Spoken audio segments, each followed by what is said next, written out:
நம்ம அப்படி இல்லை. நம்மளுக்கு சௌரியமா மகான் என்ன சொன்னார் அதை எடுங்க, இந்த மகான் என்ன சொன்னார், அது ஒரு பெரிய அறிவுலாம் சொல்லிட முடியாது.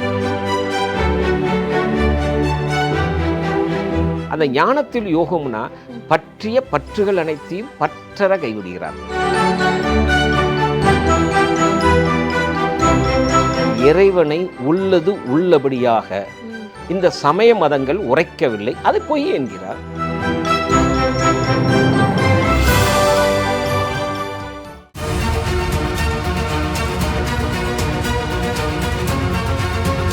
டாக்டர் ஸ்ரீவர்மாஸ் ஆரோக்கியமும் ஆன்மீகமும். சார் வணக்கம். வணக்கம். எப்படி இருக்கீங்க சார்? நல்லா இருக்கிறேன் மேடம். இன்னைக்கு வள்ளலார் பற்றி நம்ம பேசலாம்.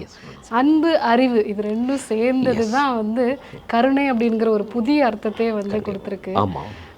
இந்த ஒரு வழிமுறைப்படி நம்ம போகும் பொழுது இறைவனை அடைய முடியும் அப்படிங்கிறது அவருடைய ஒரு முக்கியமான வழிமுறை.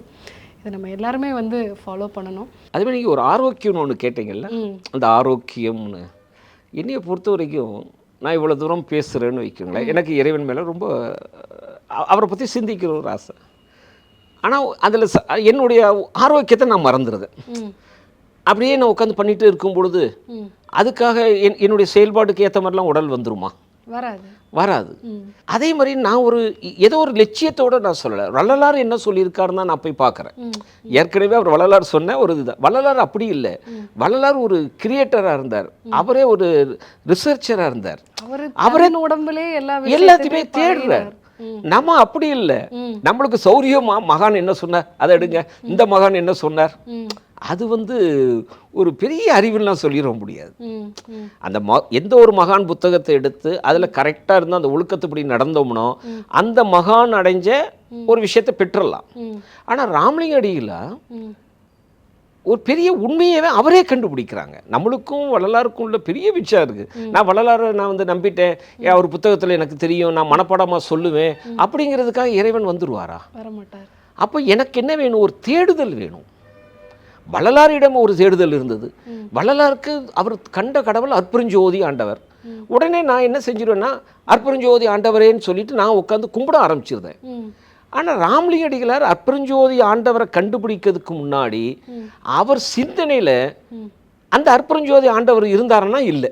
அவரிடம் எப்படி இருந்ததுன்னா, இறைவா உன்னைய எக்ஸுன்னு சொல்கிறாங்களே, இறைவா உன்னைய ஒய்ன்னு சொல்கிறாங்களே, இறைவா உன்னை இசட்டுன்னு சொல்கிறாங்களே, ஆனால் எல்லாமே அந்த குருடர்கள் கண்ட கரி போல், யானையை போல். ஆனால் எனக்கு நீயே காட்டுன்னு சொல்லும் பொழுது அப்போ அவருக்கு ஒன்றுமே தெரியாது. இறைவன் எப்படி இருப்பாங்கிறத இறைவன்டே கேட்குறார். அதுக்கு நிராசைன்னு சொல்கிறாங்க. அதாவது எப்படி ஞானத்தில் யோகம்ங்கிறாங்க. அந்த ஞானத்தில் யோகம்னா பற்றிய பற்றுகள் அனைத்தையும் பற்றற கைவிடுகிறார். நீங்கள் கேட்டீங்க எதுக்கு அவர் சைவ சமயத்தெல்லாம் விட்டார் கையை. அவர் என்ன சொல்கிறார்? அது பூரணமாக உரைக்கவில்லை, முழுமையான கடவுளை பற்றிய முழுமையாக சொல்லவில்லை. நீங்கள் இப்போ டாக்டராக நினைக்க வேண்டாம், நீங்கள் ஒரு கணக்கு வாத்தியார்னு வைங்களேன். என்னுடைய பொண்ணு 5+4 = 8ன்னு போடுறா. நீங்கள் மார்க் போடுவீங்களா? போட மாட்டோம். அது எப்படிங்க? நீங்கள் கூட்டுகன்னு சொல்லியிருக்கீங்க. 5 விட என் பொண்ணு கூட்டி தான் 8க்கு வந்திருக்கிறா. நீங்கள் சொல்லக்கூடிய அந்த 9 அல்ல விடையினுடைய 9க்கு பக்கத்தில் வந்துட்டா 8ன்னு. நீங்கள் அந்த 2 மார்க்குக்கு 1 மார்க்கு போட சொல்கிறேன், போடுவீங்களா? போட மாட்டோம். அப்போ ஒரு மேக்ஸுக்கு ஒரு ஃபார்முலா வச்சுருக்கீங்கல்ல, 5+4 = 9 போட்டால் தான் ஆஸ் ஏ மேக்ஸ் டீச்சராக நீங்கள் டிக் பண்ணி மார்க் போடுவீங்க.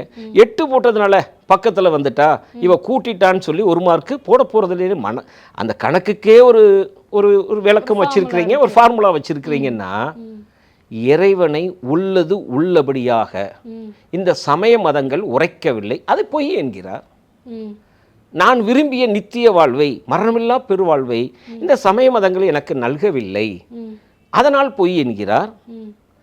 இப்படிதான் நாம் சிந்தனையோடு அதை பார்க்கணுமே தவிர, இறைவன் எப்படி இருக்கிறான் என்பதை இறைவன் அவர் கண்ட காட்சிக்கு அப்புறம் தான் அருட்பெரும் ஜோதிங்கிறார்.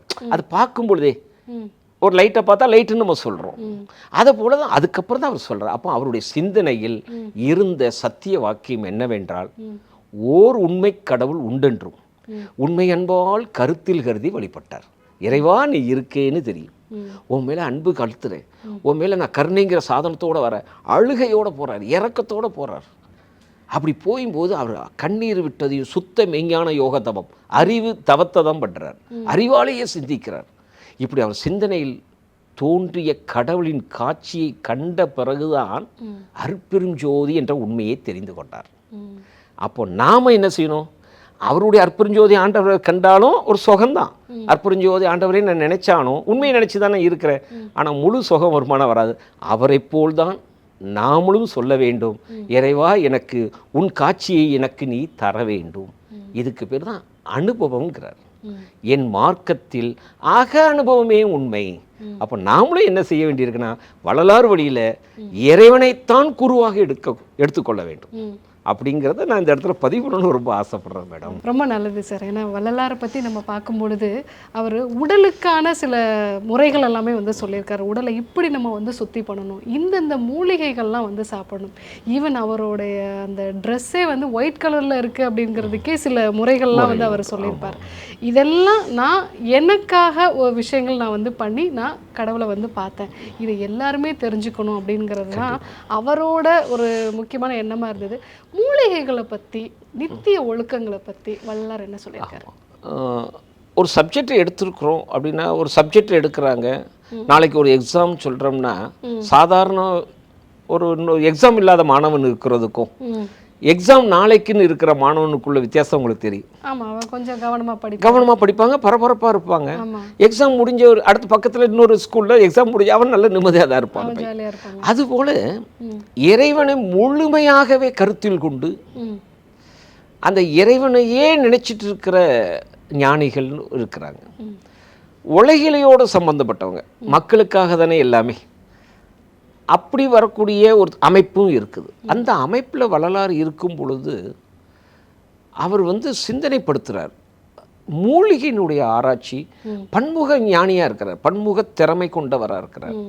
அதில் அவங்க பார்க்கும் பொழுது 485 மூலிகைகளை வந்து பட்டியலிட்டு கொடுக்குறார். அதுபோக சிரஞ்சீவி மூலிகை அப்படிங்கிற சிரஞ்சீவி மூலிகை எனக்கு அதனுடைய அறிவு சம்மந்தப்பட்டது இல்லை. நானே உங்களுக்கு நீங்கள் அழைச்ச பிறகு கூட இந்த டிஸ்கஷன் முடிஞ்சது கூட எனக்கு அதை பற்றி கேட்கணும்னு ரொம்ப ஆர்வம். ஏன்னா அந்த துறையில் என்னுடைய ஒரு இல்லை, வள்ளலார் எப்படி இருந்தாருன்னு தான் என்னால் சொல்ல முடியும். அந்த அறிவு தான் என்னுடைய அமைப்பாக இருக்குது. அப்போ சிரஞ்சீவி மூலிகையெல்லாம் எவ்வளவு அருமையாக இருக்குது. இறந்த கிளி மட்டும் இல்லை, மனிதனையே எழுப்பி விடக்கூடிய மூலிகை இருக்கிறது. தேகம் வந்து பளபளப்பாக இருக்கிற மூலிகையை சொல்கிறார், வலிமை பெற்று. அப்போ சிரஞ்சீவி மூலிகையெல்லாம் பார்த்தீங்கன்னா, அது எனக்கு உங்கள்கிட்ட ஓப்பனாக சொல்லிட்டா, நான் இறைவனை பார்க்கறதுக்கு முன் வரைக்கும் இந்த புறத்தில் நான் மருத்துவர்களே ஒரு தெய்வமாக பார்க்குறேன். உண்மையிலே நான் இறைவனை பார்ப்பதற்கு முன் எனது பிண்டத்தினுடைய சம்பந்தப்பட்டதுக்கு, எனது பிண்டம் நலியாமல் வம்பா போகாமல் இருக்கிறதுக்கு, வலிமை பெறுவதற்கு நீங்கள் எனக்கு ஒரு மருந்துகள்லாம் தாரீங்கன்னா எனக்கு தெய்வம் நீங்கள் தானே. ஆன்மீகத்தில் ஒரு வழியை காமிக்கிறார் ஒருத்தர். எப்போ நான் ஒரு ஆன்மீக தேடுதலில் வரும் பொழுது எனக்கு ஒரு நல்ல மனிதர், அவர் வந்து உயிர் இறக்கம் உள்ள, இந்த நாடு நல்லா இருக்கணும், அரசியல்வாதி தான். ஆனால் அரசியல்வாதிகளாக இருந்தால் கூட எல்லாத்துக்கும் எல்லாம் கிடைக்கணும். இந்த நீங்கள் ஆரம்பத்தை சொன்னீங்க பிறகு அழகான வார்த்தை, அந்த சமத்துவம், பொது நோக்கம். அந்த மனிதர் அவர் சொல்கிறாரு, எனக்கு தெரிஞ்ச வரைக்கும் தம்பி, நீ ஆன்மீகத்து மேலே உனக்கு ஒரு நாட்டம் வந்துட்டு நீ அங்கேயும் இங்கேயும் போகாத, நேரியாக வடலூர் போன்றார். அவர் இன்னும் வரல. அப்போ அந்த ஐடென்டி பண்ணி காட்டுறாங்க பாருங்க, அந்த திசை காமிக்கிற ஒரு விஷயம். அதுவும் அந்த ஆன்மீகத்தை சம்பந்தப்பட்ட உண்மையான ஆன்மீகவாதிகள், அந்த எண்ணங்கள் கொண்டவங்க, பொது நோக்கம் கொண்டவங்க, கடவுளை பார்க்குற வரைக்கும் புறத்தில் தெய்வம் மருத்துவர்களும், இந்த அண்டம் தெரிஞ்சவங்க, பிண்டத்தை தெரிஞ்சவங்க, இந்த மனிதர்களுக்காக வாழக்கூடிய பொது நோக்கம் கொண்டவர் எல்லாரும் தெய்வங்கள் தான் என்னைய பொறுத்த வரைக்கும். உண்மையான கடவுள் ஒன்றுன்னு ஒன்று, அது பார்க்கறது வேற.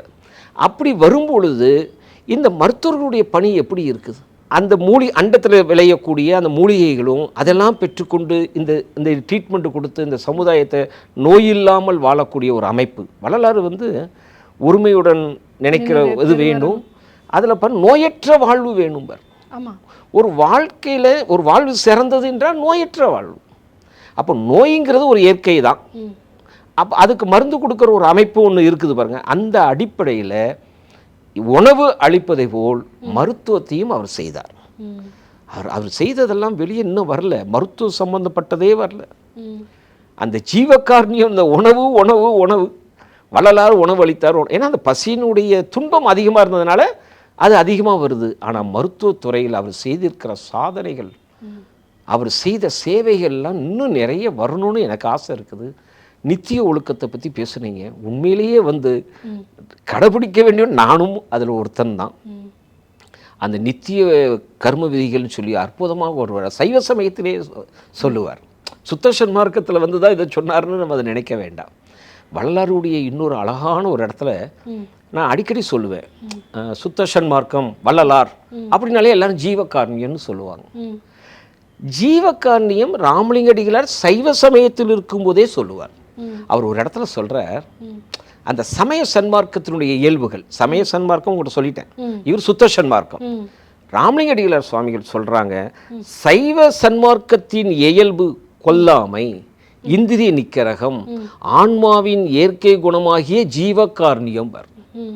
எனக்கு என்ன தோணுதுன்னா, கடவுள் நம்பிக்கையில் நீங்கள் எங்கே வேணாலும் இருங்க, எந்த சமய மதத்தில் வேணாலும் இருங்க, ஆனால் எல்லா சமயவாதிகளும் எல்லா சமய அன்பர்களுக்கும் மத அன்பர்களுக்கும் நான் ரொம்ப தாழ்மையோடு சொல்கிறேன், நீங்கள் ஜீவகாருண்யராக இருக்க வேண்டியது இருந்தால்தான் நீங்கள் வணங்கக்கூடிய சமய கடவுள் அருள் கிடைக்குங்கிறது இது ஒரு பெரிய சத்தியமான உண்மைங்க. ஆக ஜீவகாருண்யம்ங்கிறது எல்லா சமய மதத்தினுடைய அடிப்படை கேரக்டர். அதனோட அடிப்படையில் தான் ஜீவகாருண்யத்தை பொதுவாக தான் பார்க்கணும்.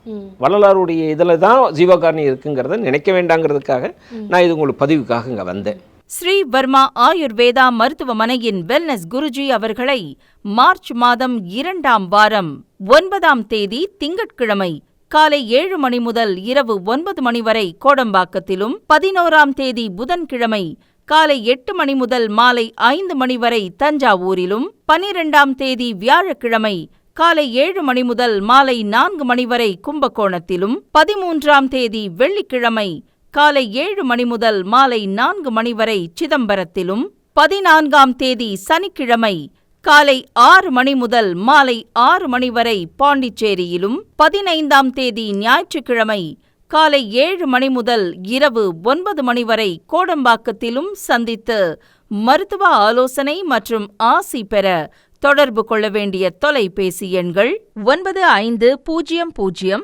9500946635.